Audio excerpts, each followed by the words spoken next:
Yang kami hormati, kami banggakan yang terhormat senior saya, guru saya, pembimbing saya di kegiatan MKS, Ibu Dr.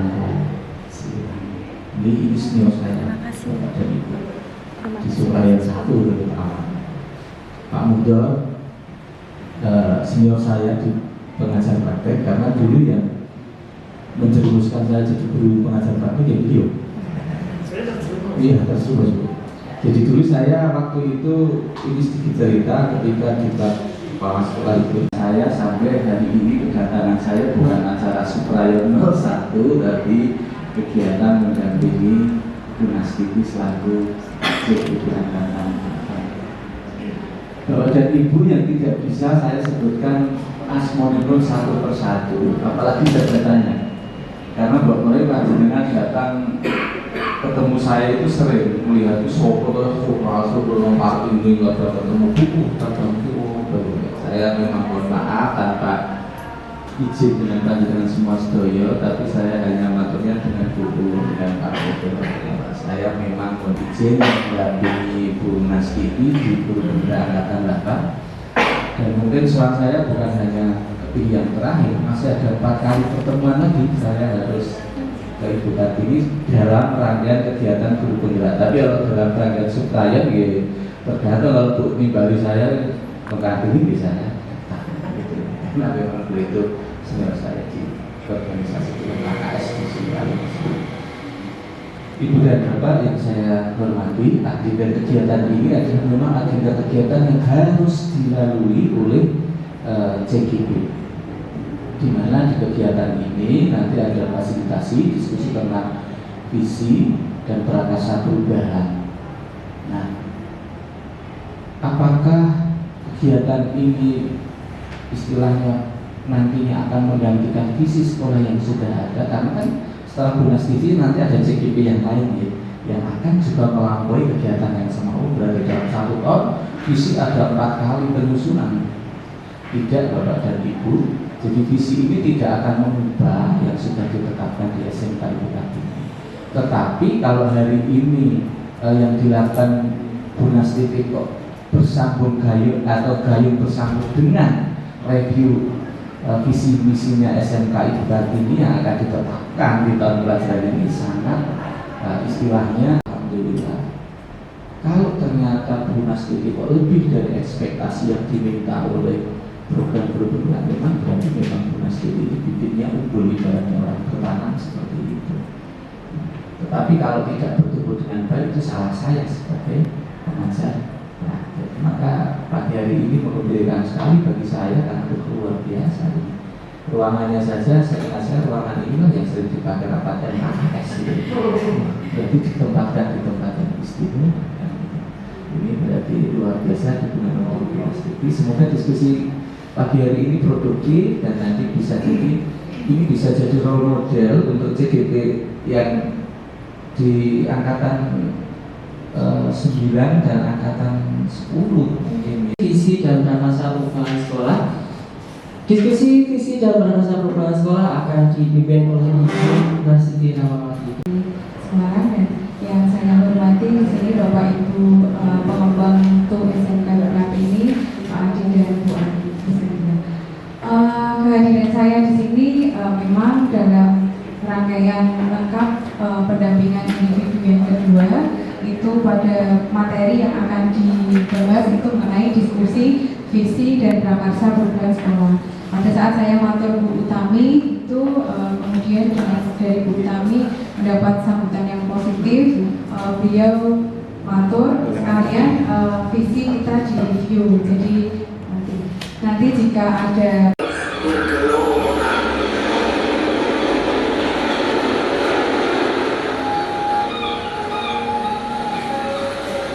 membanding pantai Priok itu,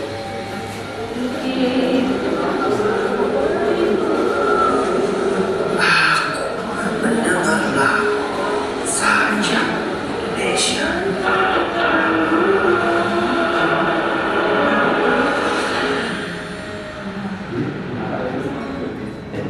Jikalau aku melihat sawah-sawah yang unik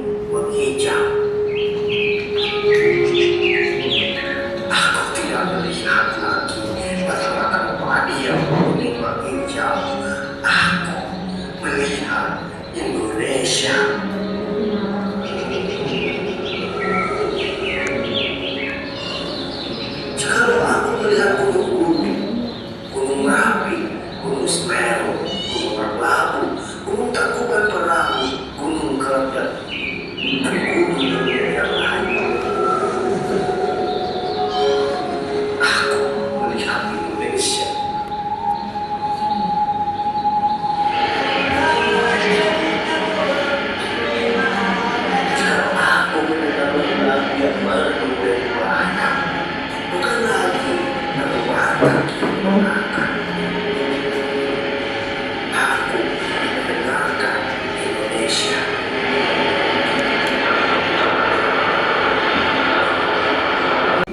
Jikalau aku mendengarkan lagu oleh Sio dari Bandung,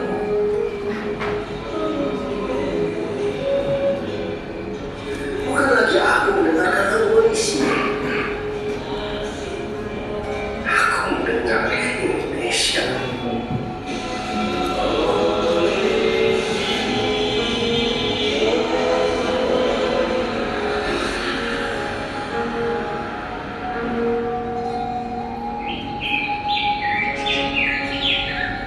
Jikalau aku mendengarkan burung jakutku penyanyi di pohon tiupan. Puisi tadi dari Pak Karno tadi yang saya rasakan adalah bahwa mimpi Pak Karno itu tadi ada lagu Batak, kemudian lagu Olesio dari Makassar. Beliau tidak lagi melihat itu sebagai dari Batak atau dari Makassar, tetapi beliau melihat lagu itu menjadi matang. Jadi tidak ada yang instan. Mewujudkan visi dibutuhkan kolaborasi, ini tadi yang saya sampaikan.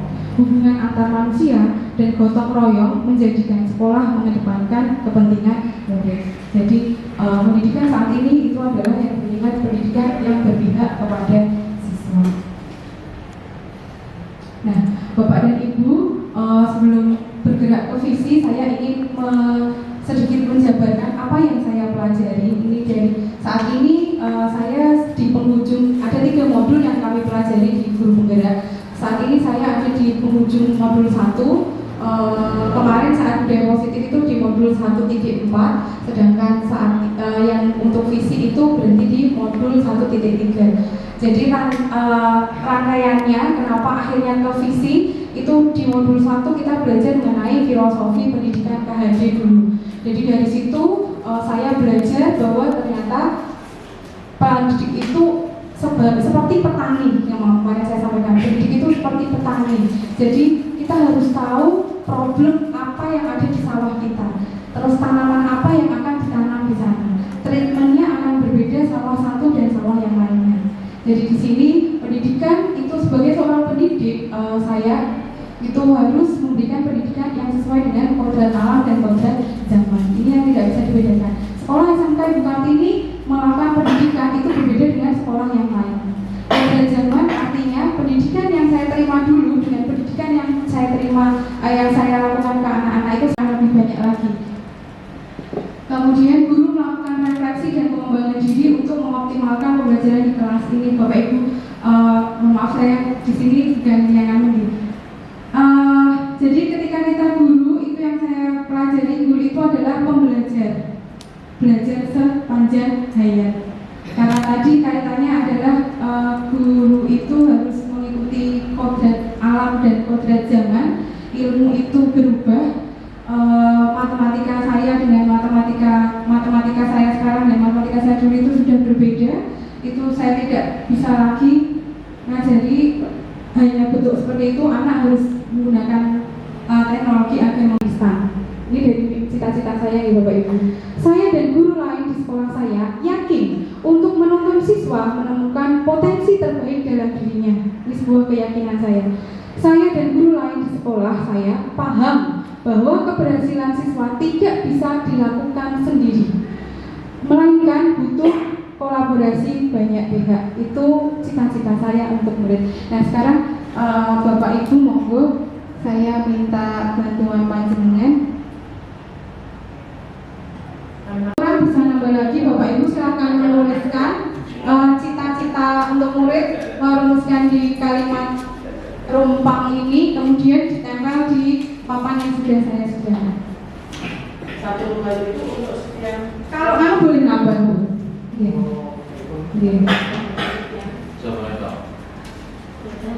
Di peneliti aja, kita memimpikan murid-murid yang kalau kurang ini nanti dikasih lagi.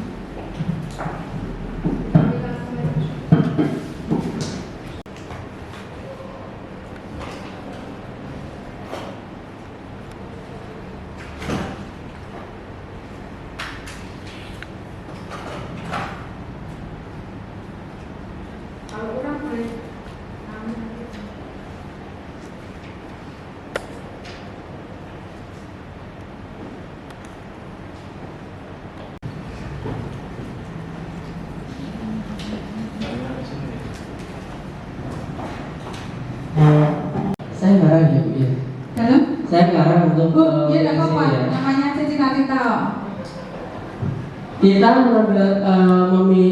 memimpikan murid-murid yang memiliki kemampuan yang hebat dan norma kesopanan.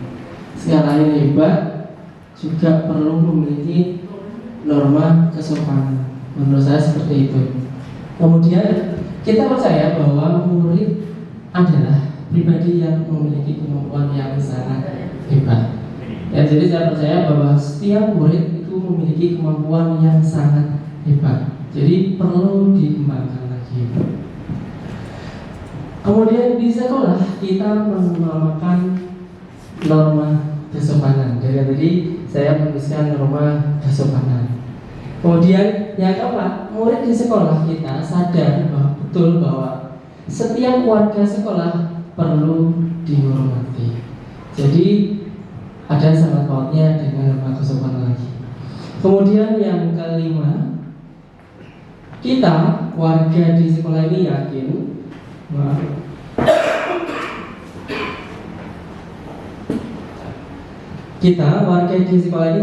untuk terus belajar agar menjadi pribadi dan sekolah yang Kita percaya bahwa murid adalah tempat bagi guru untuk mewujudkan mimpi tersebut. Karena setiap guru itu kan pasti mempunyai mimpi untuk siswanya menjadi siswa yang mungkin kedepannya akan lebih sukses atau mungkin menjadi siswa yang menjadi harapan dari bangsa Indonesia untuk kedepannya. Kemudian yang berikutnya, di sekolah kita mengutamakan otomatis murid, karena dengan kita mengutamakan murid, kita akan fokus ke murid. Jadi biasanya kalau guru itu kan apabila kita mengajar itu kan kita harus kembali ke murid. Murid itu pengennya seperti apa? Dari kita bisa mengikuti keinginan murid asalkan keinginan itu sesuai dengan koridornya, itu tidak melenceng. Kemudian murid di sekolah kita sadar betul bahwa untuk sukses itu membutuhkan perjuangan dan pengorbanan.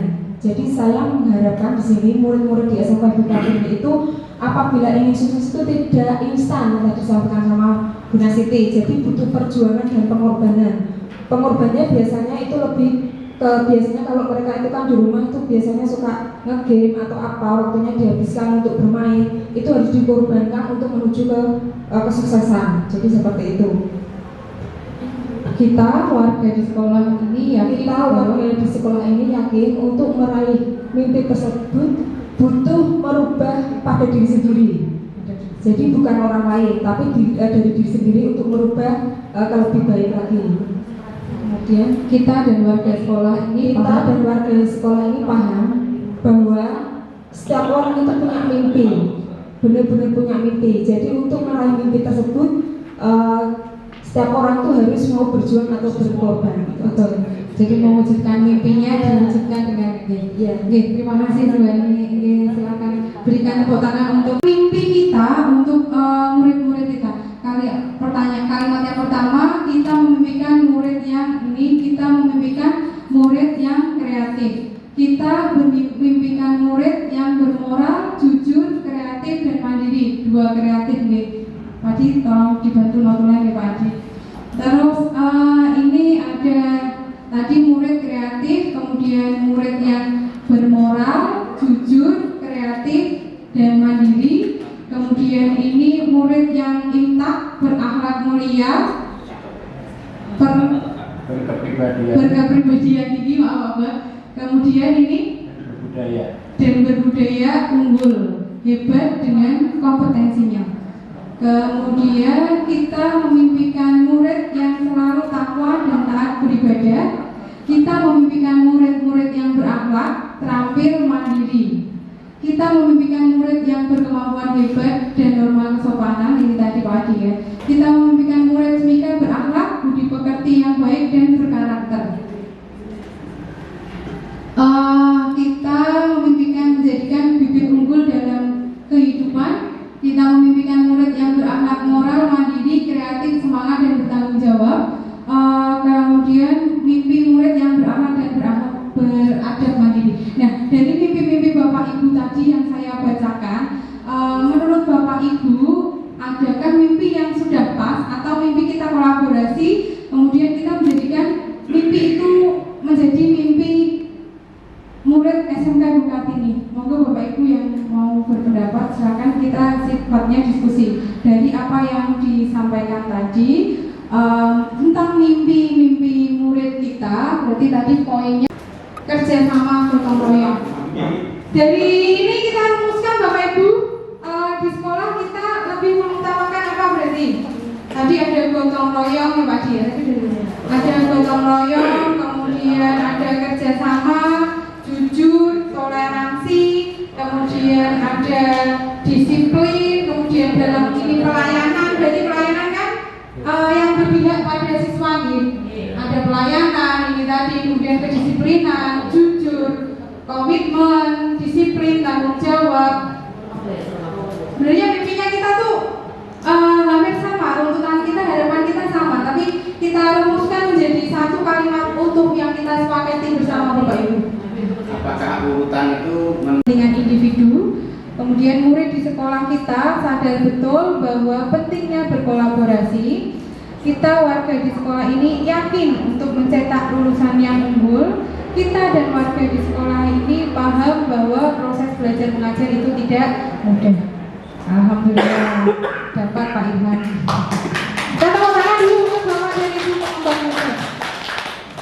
Nah, dari hasil yang numpang ini kita akan menuju ke visi Bapak Ibu, karena saya itu kemarin juga masih belajar tuliskan semua. Ternyata setelah mendapatkan ilmu tadi, ilmu tentang visi prakarsa perubahan, revisi saya berubah menjadi terwujudnya generasi unggul, terampil dan berkarakter di era digital. Ini visi saya, harapan saya, siswa SMK Bukatini ini nanti ketika lulus itu menjadi bibit yang unggul, yang utama, yang dicari, yang punya kompeten dan terampil. Terampil itu entah dia tadi baik dia di berwirausaha atau dia bekerja. Ini dannya di tengah-tengah kan angkat di kata depan kan nggak enak. Oh, nggak apa-apa. Ya ini kan dalam upaya kita mengumpulkan dulu. Maksudnya kan belum deal apa masalah nasib kita menentukan kata-kata itu kan kita bisa susun. Kita iya. Jadi dari kata-kata yang kita kunci diinginkan, kemudian nanti disambung menjadi sebuah kalimat utuh. Berarti kita kunci beriman dan bertakwa tadi ya. Nah terus kan yang bisa mewakili tadi. Kita lihat mimpinya ya. Mimpinya Beriman dan bertakwa. Kemudian di mimpi kita itu ada kreatif, apa tadi ya? Apa? Mandiri, unik. Ya ini kan intinya bawa ke situ kan itu. Ya. Kalau saya lebih ke kreatif. Ya. saya kreatif. Coba dikunci Karena dulu dah. pekerjaan-pekerjaan yang kedepannya itu kadang-kadang kita nggak sesuai dengan kompetensi kita. Makanya saya suka tulis terampil itu Pak Dwi. Iya. Karena kalau saya kan terampil ini. Ya, kayak YouTuber itu kan bukan sekarang ada pekerjaan-pekerjaan yang Terampil dan kreatif. yang kedepannya kita nggak tahu ada pekerjaan yang seperti kayak Gojek dan Iya. Tapi menurut kata antara terampil dan kreatif itu lebih mewakili yang mana? Inovasi atau kreatif? Logikanya kalau terampil itu artinya kita bisa ya mengerjakan ya fakultas. Tapi kalau kreatif itu kan kita tuh harus bisa membaca apa yang ada di dalam Jadi buku. satu ada terampil dan kreatif. Kan nanti katanya gitu, enggak ya? Sesuai masukan asesor yang terdahulu itu kan seperti itu. Jadi kalau misalnya juga dikunci kreatif sih. Kalau saya pribadi, bukan teman-teman sih. Saya sih lebih ke kreatif karena kata kreatif itu menurut saya dia menemukan atau bisa membaca peluang atau dia bisa mengerti ide, maksudnya bisa menemukan sebuah ide dalam bahasa yang misalnya yang saya tahu kita bisa menebak apa isi batu itu biasanya. Ide itu kan ibaratnya kan ide itu kan kayak kita mencari atau kita menebak apa yang ada di dalam batu. Logikanya kan begitu. Bahwa mungkin ide itu simple, ide itu sepele setelah kita tahu. Tetapi untuk memunculkan yang kita anggap ide itu sepele atau simple itu kamu pun nggak berpikiran sampai ke sana loh. Nah, menurut saya itu kan sebuah bagian dari kreativitas. Itu sih kalau pendapat saya. Oke. Beriman, bertakwa gitu ya. Nah ini tadi Dan tidak apa-apa. Tadi sarannya tak masukkan dulu ini beriman, bertakwa, kreatif. Nggak bisa Kita sambung. beriman, bertakwa, orang sempurna. Terakhir dong, beriman dan takwa. Berarti orang yang berburu berarti iman, takwa, berarti beriman, terus takwanya kok sampai beriman dan takwa. Nah, sikap atau perilaku siswa dan guru yang seperti apa yang mencerminkan visi yang baru saja kita rumuskan tadi Bapak Ibu. Ayo, Apa dulu itu Bu? Coba dari murid dulu ya. Dari murid dulu. 4 aja deh, sikap murid yang tersesuai. Saya diperbesar.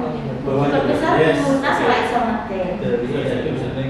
Oh, sikap dan murid. Sikap dan perilaku murid yang sesuai dengan visi kita. Saya ingatkan visi kita tadi adalah beriman, bertakwa dan kreatif. Jadi kita akan meneruskan sikap dan perilaku yang sesuai dengan tadi beriman, bertakwa dan kreatif. Monggo Bapak Ibu kita 4 kalimat aja ya, 4 sikap aja ya, masing-masingnya ya. Tentunya pada hari ini kita sangat bersyukur ya bisa mendapatkan sesuatu hal yang baik dari Bu Nastiti berkaitan dengan modul yang beliau sedang kerjakan di CDP. Dan fakta ini dari peristiwa ini saya sangat baru mengetahui ternyata untuk mengembangkan visi misi sekolah itu sangat visi misi memerlukan energi yang luar biasa, energi yang harus kita gali lebih dalam lagi berkaitan dengan apa sih goal kita ke depan ya. Kalau Messi itu targetnya untuk mencetak gol, target kita adalah untuk mencerdaskan anak didik kita bangsa. Kemudian perasaan saya pertama kali itu saya masuk ke ruangan ini cemas ya, karena saya juga merasa siapa sih saya ini, bukan siapa-siapa, tidak kita itu sebagai pemimpin bangsa. Kita tidak tahu mereka akan memimpin bangsa di bidang apa. Tentunya kita akan sebagai orang tua, sebagai guru mendukung, mensupport serta mendoakan. Begitu Bu Nastiti, refleksinya yang saya berikan pada kesempatan hari ini. Terima kasih. Ya, terima kasih Pak Win. Tapi intinya adalah visi ini pertama dibangun atas rasa kebersamaan. Jadi sudah tidak zaman, kalau zaman dulu visi ini dibuat oleh satu kepala sekolah atau bahkan hanya oleh yayasan. Karena visi ini bersifat dinamis dan boleh ditinjau setiap 1 tahun, bahkan harus ditinjau. Karena apa? Apakah visi yang kita rencanakan ini sudah memenuhi harapan dari peserta didik kita? Nah tentunya kalau di era sekarang adalah visi kita harus 1 memenuhi harapan murid, 2 mengarah kepada filosofi pelajar Pancasila. Ini yang lagi ini akan situ, tapi yang paling tidak memenuhi harapan murid. Maka hari ini sebetulnya kita bersama dengan Bu Nastiti itu belajar bagaimana kita membuat sebuah visi yang nanti itu akan dijabarkan lebih luas dalam misi, kemudian akan lebih operasional dalam tujuan, dan kemudian akan lebih konkret lagi dalam prakarsa perubahan. Di prakarsa perubahan akan sudah dinyata di situ apa yang harus dilakukan murid, apa yang harus dilakukan guru, apa yang menjadi kewajiban sekolah, apa yang menjadi tugas dari yayasan, itu akan jelas di situ sehingga menghasilkan ide-ide. Tentunya Bu Nastiti tidak kesulitan karena tinggal memasukkan. Coba kalau tadi begitu diskusi dibuka, Bapak dan Ibu silent, apa yang terjadi? Bu Nastiti akan kebingungan. Nah, karena Bu Nastiti ini sedang belajar bagaimana menggerakkan komunitas sekolah. Suatu saat ketika Bu Nastiti ini ditugasi menjadi pemimpin pembelajaran, baik itu selevel yang terdekat adalah kelas, itu sudah. Nah, sebenarnya harapannya nanti didiseminasikan, diceritakan